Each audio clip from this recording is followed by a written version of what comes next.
Hey, what's going on everyone? Welcome back to another Clash Royale video, and in today's video we're going to be taking another look at the sudden death challenge. So it's been a while since sudden death has been around, but it is finally back. So if you guys want extra tips and stuff on this challenge, do check out my video guide for it. It should prove to be very informative for you all. Anyways, back to the video. So seeing that we finished off the Mega Night challenge and stuff, and I have quite a few replays for you all in the sudden death challenge, I decided, you know what, let's do a deck review or deck guide basically. So this is a new deck that I am featuring on my channel here, and it is a Pekka minor control deck. So it's going to be a little bit different from usual minor control decks because we have the big bad Pekka in place of the Inferno Tower, we have the minions, we have the E-Wiz, we also have Tombstone. Tombstone is going to be our main defense besides the Pekka and stuff. In fact, almost all the cards can be used on defense. It's just a matter of how you just drop them, place them, and time them. Every card can be used on defense or offense. It just matters where you place it and when you place it. So just keep that in mind when you're playing the game overall. Anyways, so in this deck here, primarily you'll want to be defending with the Tombstone or the E-Wiz. Now, provided your opponent is using something like a spell bait deck, as you would have seen in my last upload, you would need to play the deck a little bit differently. And if you're playing spell bait, you'll obviously want to play a little more aggressive because spell bait is like another control deck, and in any control deck, if you give your opponent the chance to just do what they want, obviously they'll be able to just keep you in check the entire time. So keep in mind that every deck you face, you'll have to play a little bit differently. So let's get to the breakdown of the deck itself. So our first card, we're going to have the Pekka as our primary defense. Now, the big bad Pekka, previously in some metas ago, probably over 9 months ago and stuff, she's absolute crap. And believe me when I say this, almost no one respected the Pekka because, well, everyone just went with the saying, Pekka is too easily distracted, so therefore it is not going to be viable. Now, over time, people began to realize how valuable the Pekka was, and because of this fact, she began to appear in a number of decks, and the number one deck would have been the Pekka Double Prince deck at the time. At the time, it was really strong, so people began to use it fairly often, and after a while, people began to realize how to deal with the Pekka Double Prince combo because OJ, he basically explained how to disarm the push very easily. Now, that aside there, the history lesson aside, the Pekka has been very popular lately. She has been just super useful in the game overall because she is just such a versatile card for defense. She just shuts down massive amounts of elixir, and it is almost always a positive trade as long as you can deal with the swarm. So keeping in mind, you just want to use the Pekka on defense mainly. Don't always go aggressive like I might have done in some of these fights. And our next card, we're going to be looking at the Poison spell. Now, Poison is one of my favorite epics overall because Poison just covers a wide area of effect. When this card is placed on the field, you will generally be able to deny your opponents from placing almost all cheap cards. Now, if your opponent has something in hand like a skeleton army, minion horde, anything like that, and you drop a Poison, chances are they will not want to drop it anymore. It'll make them hesitate, and if you're just pushing with something like a balloon or anything like that, the Poison will keep those cards in check. Now, if they're just really desperate, of course they're going to drop it into Poison anyways, but it's going to be more valuable for you. So think of Poison like a shield for some of your troops against certain types of swarm troops.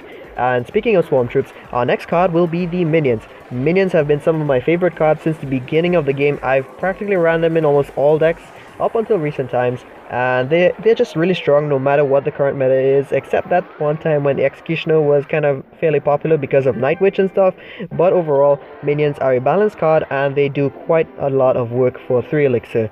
So the next time you see minions coming down your lane, don't just leave them there. They will wreck your tower, or at least deal quite a lot of damage. Now, if you do have a cheap counter in hand, go for it. If you don't, and you have something like a beatdown deck, or you have a push going that can win you the game, then you can probably consider ignoring it. But overall, just watch out for them in the arena. And our next card will be the Electro Wizard. Now guys, Electro Wizard is possibly the best support unit in the game because he just has so many mechanics that make him just a versatile card. He just fits in so many decks. So naturally he's gonna have a spot in our deck here, and because he's in our deck, we will be able to have the opportunity to just improvise some quick defenses. So if you seem like you're in a pickle, sometimes an E-Wiz can just make that much of a difference. Now, Speaking of a difference, our next card will be the Bandit. Now the Bandit, unlike many of the cards, she just has this unique dashing ability, and she is freaking immortal when she dashes across the arena. So definitely a card that I would recommend unlocking as soon as possible. And if you have a Bandit in hand, you will want to use her to just perform some nice chain kills, and she's also great on defense. Low-key, she can kill a bowler if used correctly, and if you can use it just right, there is a chance that you can get her to duck a Sparky shot and just continue defending against Sparky. If not, well, then you wasted 3 elixir. But anyways, the Bandit is going to be a very good card because she is able to counter and counter push after fighting many cards. So give her a shot and she will pay you off in return. So speaking of giving things a shot, our next card will be the Tombstone. Now this card, I used to use it a lot in lower arenas, and I kind of dropped it off for the Bomb Tower, then the Inferno Tower as I moved higher up. But the Tombstone overall has a very nice role in the game. Cards like the Pekka and stuff, it just trolls these cards so well. And even our Bandit, like we would have mentioned before, despite the Bandit being good, she will be very prone to cards like the Tombstone and stuff. So Tombstone is good in most decks. So if your opponent has something like a Battle Ram, Giant Skeleton, they have maybe even a Giant or anything like that, all of those dudes coming out of that little coffin box there, they will just do so much damage in the blink of an eye if your opponent doesn't address it, that it just pays off for 3 elixir. And while you're using this card, you can in fact just keep your opponents occupied. So if your opponent has a Inferno Tower and the skeletons are just running past your Pekka and stuff the entire time, it can be quite frustrating for them to deal with. So just keep that in mind. If your opponent has a Inferno Tower, you can possibly consider using a Tombstone ahead of time just to build up some skeletons and stuff, just to annoy them. And if your opponent is running Furnace, now this is an important one here for you all to just take note of. If your opponent is running Furnace, the Tombstone can low-key counter the Furnace for a positive elixir trade. If you time it just right, the skeletons will just wander off barely enough from the Tombstone there, and they will soak up all of the fire spirits there. So if timed correctly, you can just make some nice trades there overall and set yourself up for a better trade, and maybe even be able to get that elixir advantage that you need to invest in your bigger pushes. And now folks, for our next card we have the legendary The Log. So if you have The Log in your card collection, it is a very valuable spell. Don't let anyone tell you otherwise.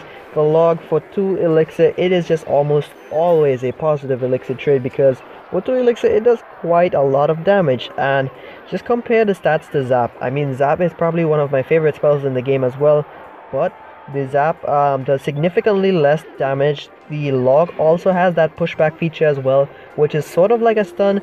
So Log overall, it is a very versatile card. So if you can just use it in the right situations, you can do so many things. You can make things retarget, you can make things just stutter a little bit so that they can't get the last attack or anything like that. You can even push them away from certain troops so that your other troops can get some more damage done before they die off. So Log overall, I'd highly recommend keeping this in the deck. However, if you don't have the Log in your collection, then go ahead, swap it out for arrows or even the Zap self. The Zap, like I said, still a good card overall, but maybe you might want to lean on the arrows and then replace the poison with something like a fireball, so that you have a good source of direct damage, and it is going to be a sort of high damage dealing spell. So you can combo both of them to kill quite a lot of things. And our last card, folks, is my personal favorite. You all know this. We have the Miner. So Miner, 3 elixir, probably one of the best cards in the game, I know. So yeah, Miner in this deck, it is going to be your win condition. So obviously you can't rely on the Pekka to get to the tower every single time. However, when the Pekka does make it, it is quite nice. But for the most part, the Miner is going to be your main source of damage, so you'll just be throwing him out every now and then to get a little chip damage, but defense is very key in this deck. Now, just keep it in mind that the Miner is going to be your primary win condition. The Bandit will be something of a secondary win condition, and the Pekka, well, she's just there for overall strong defense. So if she does make it to the tower, it's all good in the hood there, so we'll take that damage there and just keep on playing.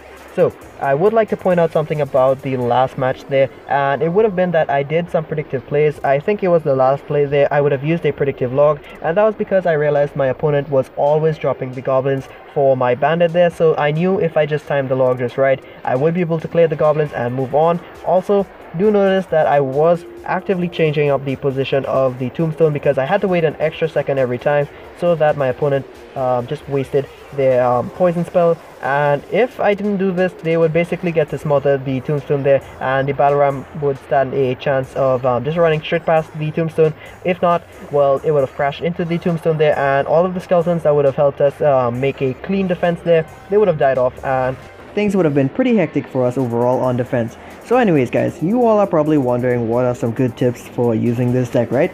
So my number one tip really would be to just cycle the miner whenever possible, but don't drop it when they have straight counters in hand, or if they have something that you need to use the miner on, such as a princess or maybe a goblin gang or skeleton army, unless you have that poison in rotation. Now if they're running princess, chances are they're running a spellbait deck, so when you're playing against spellbait decks, you'll want to be very careful about that goblin barrel. Reserve that log at all times, because if you use it incorrectly at any point in time, they can just punish you so badly there. And now take a look at this little push here. The bandit is just surviving on that sliver of health, and she dashes to the tower there. One bandit charge shot on a tower is basically like a fireball's worth of damage there. Excuse the bad poison there before. I think I just really didn't play it correctly, but anyways, we have come to the point here in this match here where we can just poison cycle our opponents out and log them down. So that is going to be a good game there for that match there. But basically, if your opponent has solid defense, you're going to want to chip them down constantly with the miner there, and just finish things off with the poison and log once you can get good value from them. When you're fighting something like spellbait and your opponent has a princess in hand and you need to cycle miner and stuff just to get things going, just keep in mind that you can use the poison every now and then, provided that you're able to cover a lot of ground with that poison there. And you can do this by just smothering a princess, a crown tower, and any additional troops or buildings that you're able to catch in the poison's radius is going to be a nice it's just going to make the poison that much more lucrative for you.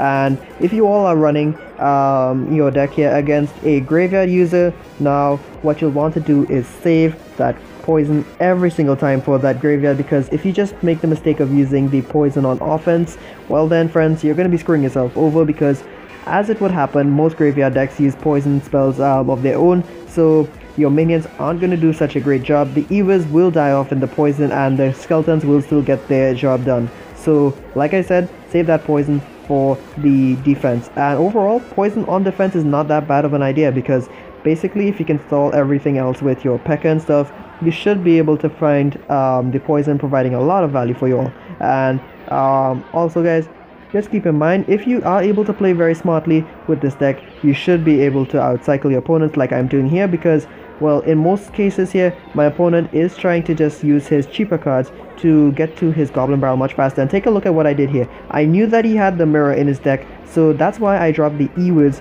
first and then the log after to deal with the higher level goblins. Otherwise, that could have worked out pretty bad for us if I used the log first. We would have suffered a lot more damage than we actually did. So folks, I just have about 2 more tips for using this deck, and that should wrap it up for the deck guide itself. So the first of these 2 tips would be to just use your miner when you're pushing with something like your Pekka and stuff that can tank for it, to just kill any sort of support troops like your wizard, musketeer, princess, you name it really, as long as it's not a high damage dealing melee unit. You can just do this every time basically. What this will do is it will just prevent your troops, well, not prevent your troops, but it will prevent your opponents from forming any sort of a decent counter push. By doing this, you can set yourself up for an easier defense, and in the long run it'll just pay off, because you'll have less things to deal with, so you can just make more decisions for yourself and what you want to do to just win the game.